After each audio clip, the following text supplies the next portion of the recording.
Ma famille m'a dit de ne pas venir pour le réveillon du Nouvel An. Tu mets tout le monde mal à l'aise, papa, m'a lancé mon fils. J'ai donc passé le passage à la nouvelle année seul dans ma maison. Mais à minuit une précise, mon fils m'a appelé pour me dire. Tu nous as humiliés. Ma fille, elle, hurlait au téléphone.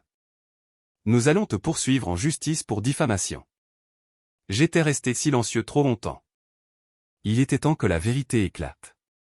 Je m'appelle Adrien Puy, j'ai 61 ans. Il y a quelques jours, mon fils, Laurent, m'a appelé. Sa voix avait cette qualité lisse et travaillée, le ton qu'il réserve aux prestataires qu'il s'apprête à licencier. Papa, pour le réveillon. Ce sera plutôt un événement de networking professionnel cette année.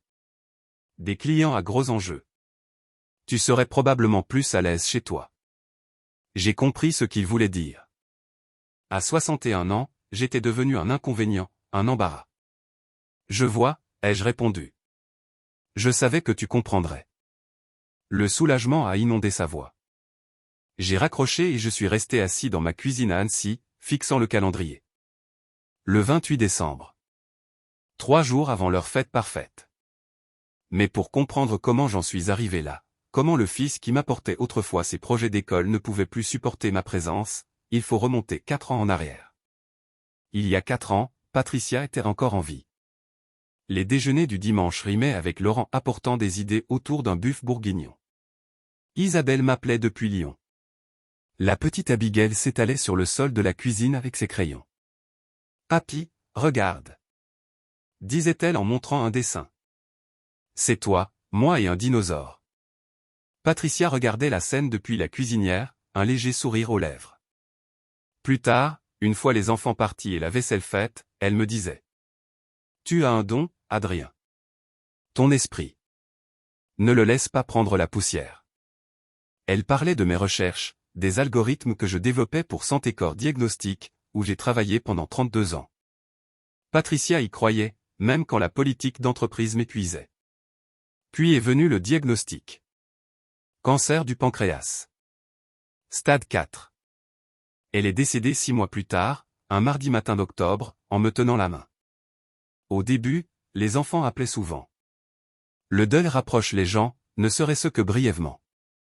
Mais lentement, les appels sont devenus plus courts, moins fréquents. Laurent a commencé à me couper la parole lors des réunions chez Santé Corps.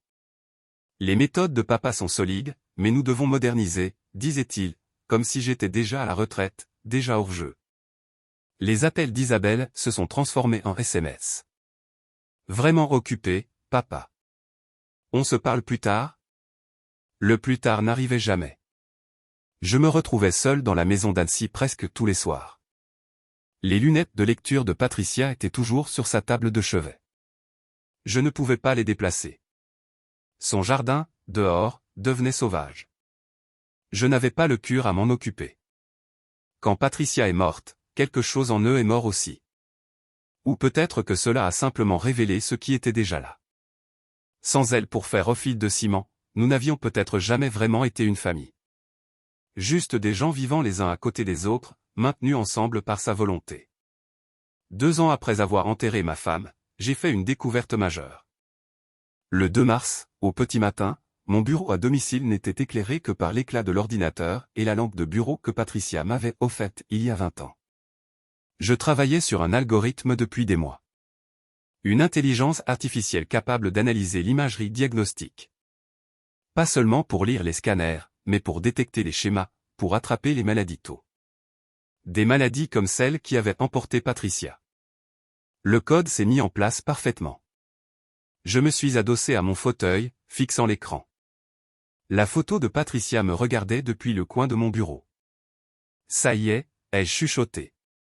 C'est ce que tu pensais que je pouvais faire. Pour la première fois en 2 ans, j'ai ressenti autre chose qu'une douleur vide. J'ai ressenti un but. J'ai pris mon téléphone pour appeler Laurent. C'était tard, mais ça ne pouvait pas attendre. Papa, il est 2 heures du matin, a-t-il répondu d'une voix ensommeillée. Je sais, mais je tiens quelque chose. Une vraie percée. Cet algorithme pourrait sauver des milliers de vies. Un silence. Sa voix s'est soudain faite plus vive.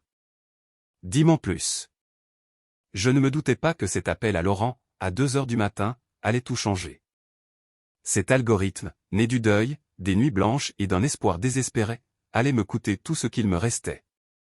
La découverte était réelle, mais elle avait besoin d'être validée.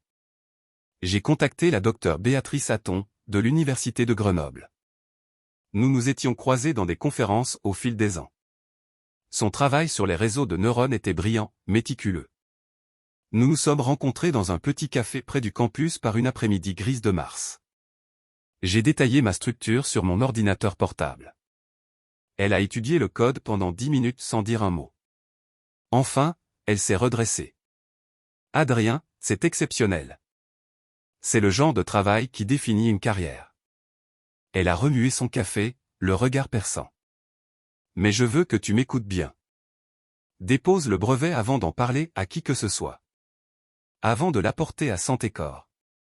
Elle a marqué une pause. Avant d'en parler à ta famille. Ma famille. Les conflits de propriété intellectuelle détruisent les relations plus vite que l'infidélité. J'ai vu des travaux brillants être revendiqués par des gens qui n'y avaient rien contribué. Dépose d'abord. Protège-toi d'abord. Le cabinet de maître Duncan Prescott se trouvait au centre-ville de Lyon. Tout de verre et d'acier. Il était spécialisé dans le droit de la propriété intellectuelle pour les startups technologiques. C'est du solide, a-t-il dit en examinant ma documentation. Nous allons déposer une demande de brevet complète. Si quelqu'un essaie de prétendre qu'il a développé quelque chose de similaire, nous aurons une trace écrite que même les meilleurs avocats ne pourront pas briser. Le brevet a été déposé le 15 mars 2022. Chaque ligne de code était horodatée et légalement mienne. Je ne pensais pas en avoir besoin. Je voulais juste une assurance. Avril est arrivé avec un appel de Laurent. Papa, Santé Corps est dans une situation difficile. Nous avons besoin d'innovation pour redonner confiance aux investisseurs. Sa voix avait cette qualité énergique. Je sais que tu travailles sur des outils de diagnostic. Pourrais-tu nous conseiller sur la stratégie? C'était agréable d'être sollicité, d'être valorisé. Nous nous sommes rencontrés au siège de Santé Corps à Annecy. Laurent a exposé les points où l'entreprise perdait de l'argent. Nous devons pivoter vers les diagnostics basés sur l'IA. C'est l'avenir. J'ai expliqué les concepts, les structures pour la reconnaissance de forme, comment les réseaux de neurones pouvaient être entraînés sur des données d'imagerie. Je n'ai pas donné l'algorithme complet. Je n'étais pas idiot, mais j'en ai montré assez pour prouver le potentiel. Laurent prenait des notes avec enthousiasme. Ça pourrait sauver l'entreprise, répétait-il. 2 mois plus tard, il m'a invité à une présentation devant des investisseurs à Lyon. J'étais assis au fond, dans des fauteuils en cuir, autour d'une table en acajou devant des hommes en costume onéreux. Laurent se tenait à l'avant, poli et confiant. Santé Corps Diagnostic est pionnier dans l'intégration de l'intelligence artificielle, disait-il en faisant défiler des diapositives que je n'avais jamais vues. Nous sommes positionnés pour révolutionner la détection précoce des maladies. Mes structures, mes concepts, présentés comme l'innovation de Santé Corps. Un investisseur s'est retourné vers moi. Et vous êtes? C'est mon père, a dit Laurent avec fluidité. Adrien a fondé l'entreprise. Il nous aide pour certains travaux techniques de base. Il nous aide. Comme si j'étais son assistant. Après la réunion, Laurent m'a tendu un document. Juste un accord de confidentialité, NDA, standard pour protéger ce que nous construisons. Je l'ai lu. Un accord couvrant les informations exclusives liées à Santé Corps Diagnostic. Je l'ai apporté à Maître Prescott. Cela concerne leurs informations exclusives existantes, a-t-il dit. Cela ne s'étend pas à ton travail indépendant. Ton brevet est antérieur à ceci. Tu peux signer sans crainte. J'ai signé parce que je croyais encore, j'avais besoin de croire, que nous construisions quelque chose ensemble. Que l'aide technique n'était qu'une façon pour Laurent de gérer la perception des investisseurs. Que la famille signifiait plus que des parts de capital et des présentations PowerPoint. Au cours de l'année suivante, j'ai regardé mon travail devenir sa réussite, et je n'ai rien dit. La table de Thanksgiving était dressée pour 30 personnes, mais il n'y avait pas de place pour moi. Je ne veux pas dire littéralement. Il y avait une chaise en bout de table, près de la cuisine. Mais quand votre fils place des capital risqueurs et des membres du conseil d'administration plus près du centre de table que vous, le message est clair. Le Penthouse de Laurent surplombait le centre de Lyon. Des baies vitrées du sol au plafond, un traiteur, un barman mixant des cocktails artisanaux. Ce n'était pas le Thanksgiving dont je me souvenais, le buff bourguignon de Patricia, les chaises dépareillées, Abigail coloriant à la table des enfants. C'était un événement de networking avec de la dinde. Isabelle circulait dans la pièce comme une politicienne. Quand quelqu'un l'interrogeait sur les origines de Santécor, elle souriait. Notre père. Il a fondé l'entreprise il y a des années, à l'époque où le diagnostic était entièrement analogique. Il y a des années. Comme si j'étais une relique. Comme si 32 ans de travail pouvaient se résumer à l'analogique. Laurent s'est levé en bout de table, verre de vin levé. Je veux remercier tout le monde de croire en notre vision. Les innovations que nous menons dans les diagnostics par IA vont changer la médecine. Notre vision, nos innovations. Je l'ai regardé décrire mon algorithme, celui pour lequel j'avais déposé un brevet 8 mois plus tôt, comme s'il était né d'une session de remue-ménage en conseil d'administration. Une femme en tailleur s'est tournée vers moi. Monsieur Puy, vous devez être si fier. Qu'est-ce que ça fait de voir votre fils emmener l'entreprise vers l'avenir? Avant que je puisse répondre, Laurent a coupé court. Les méthodes de papa étaient très traditionnelles. Nous avons modernisé l'approche, recruté de jeunes talents, instauré des processus plus rapides. Il a souri. Toute la salle a souri avec lui. J'avais 61 ans, et mon fils venait de me traiter d'obsolète devant 30 personnes. Abigail a tiré sur ma manche. 7 ans, les yeux de Patricia. Papy, pourquoi tu as l'air triste? Je suis parti avant le dessert. 6 mois plus tard, Laurent m'a appelé. Passe au bureau. Pas de papa, pas de est-ce qu'on peut se voir. Juste un ordre. La salle de conférence à Annecy n'était que verre et acier. Laurent siégeait en bout de table, Isabelle à ses côtés, bras croisés. L'entreprise est en difficulté, a commencé Laurent. Les investisseurs se retirent. Nous avons besoin de l'algorithme complet. Tout. Je vous ai donné la structure, ai-je répondu calmement. Le reste n'appartient. Papa. A tranché Isabelle d'un ton impatient. Tu as signé un accord de confidentialité. Tout ce sur quoi tu as travaillé en tant que consultant appartient à Santécor. L'accord couvre les informations internes auxquelles j'ai eu accès, pas mon travail indépendant, ni mon brevet. Laurent s'est penché vers moi. On est une famille. Tu as bâti cette boîte. Tu ne veux pas la voir réussir? Si, c'est pour ça que je protège ce travail. La famille ne poursuit pas la famille en justice, a-t-il lancé, la mâchoire serrée. Je me suis levé. Mes mains tremblaient, mais pas ma voix. La famille ne vole pas la famille non plus. Je suis sorti sous les cris d'Isabelle. Une fois dans ma voiture, j'ai réalisé que mon téléphone avait enregistré toute la conversation. En France, la jurisprudence peut être complexe, mais j'avais ma preuve. Ils m'avaient donné le choix. Disparaître ou me battre. Ils ont fait l'erreur de croire que je m'effacerais. Ils ont essayé de m'effacer totalement. Mon nom figurait sur les statuts d'origine, mais soudain, je n'étais plus en copie des mets. Les réunions stratégiques se tenaient sans moi. Laurent me disait de ne pas le prendre personnellement. Mais tout est personnel quand il s'agit du travail de toute une vie. Puis sont venus les dîners. J'ai découvert l'anniversaire d'Isabelle sur Instagram 3 jours plus tard. Il célébrait toujours, mais je n'étais plus invité. Le plus dur, c'était Abigail. Laurent a arrêté de me l'amener. Mais elle a trouvé un moyen. Des dessins arrivaient par la poste. Des portraits de nous deux au crayon, sans adresse de retour. Elle avait 8 ans, assez grande pour comprendre que quelque chose n'allait pas. En août, un certain Bertrand Petit m'a appelé. Il travaillait pour un fonds de capital risque à Lyon. Je pense que vous devriez voir ça, m'a-t-il dit. Il m'a envoyé un dossier de présentation. 23 diapositives sur l'IA exclusive de Santécor. C'était mon travail. Mot pour mot. Schéma pour schéma. Laurent l'avait présenté à 3 fonds en août 2023, 5 mois après mon dépôt de brevet. J'ai appelé la docteure Hatton. Elle est venue le soir même, a tout lu et m'a dit. Adrien, le silence protège les coupables, même quand ce sont tes enfants. C'est là que j'ai arrêté de me taire. En septembre, 2 chercheurs que j'avais formés ont accepté de cofonder une nouvelle société avec moi. Neural Diagnostic.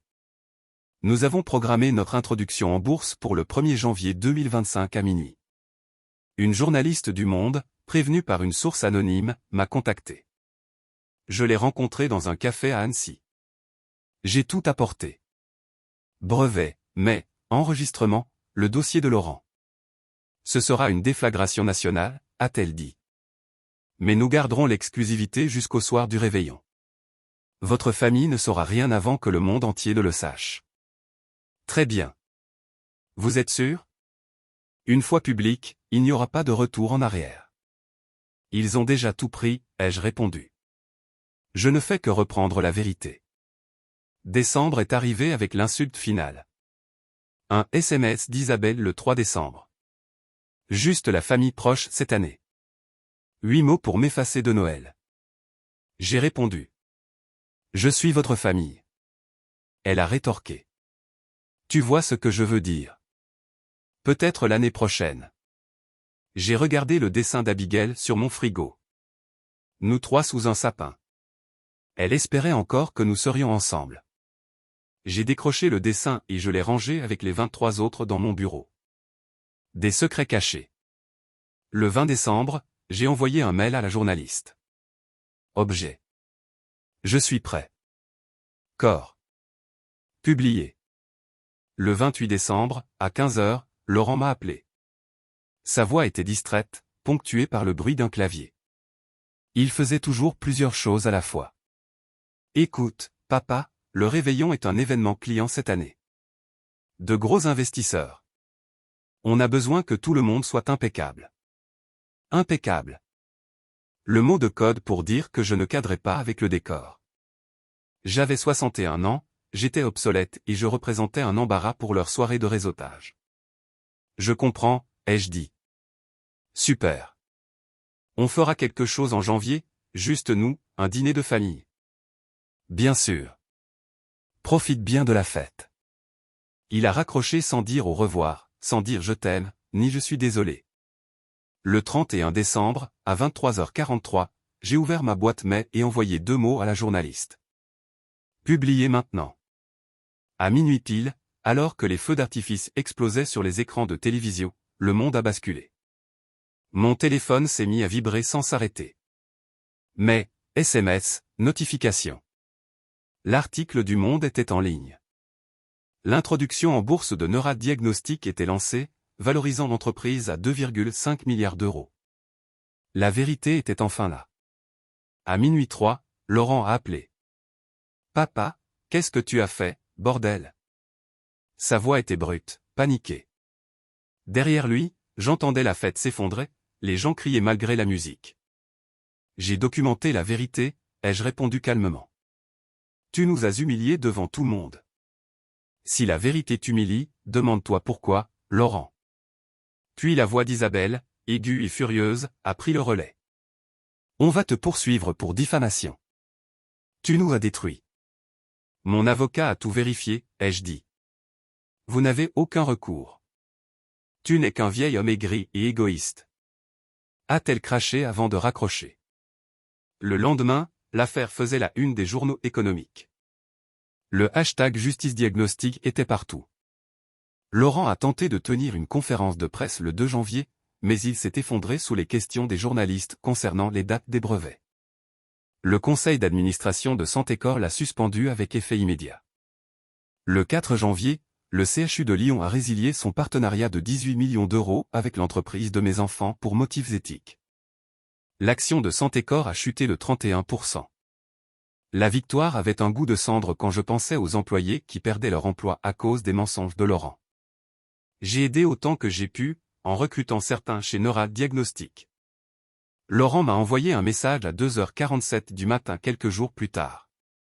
On peut se parler. J'ai fini par décrocher le 12 janvier. Il a pleuré. Il a admis qu'il m'avait effacé, traité comme une relique, pour protéger ce qu'il appelait son héritage.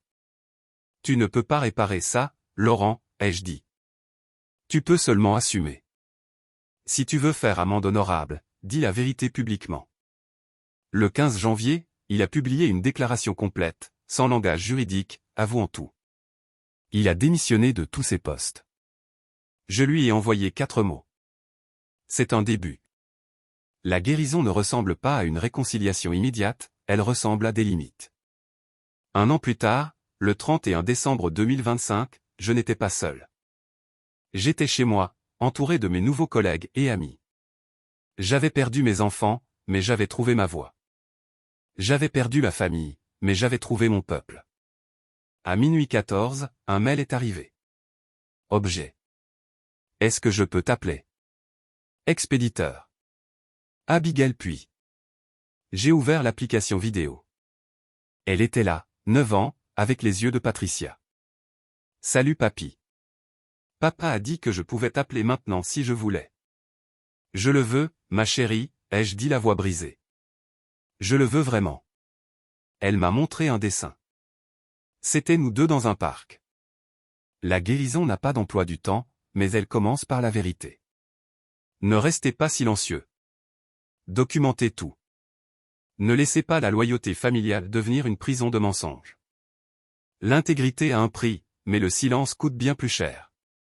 Merci d'avoir écouté mon histoire jusqu'au bout.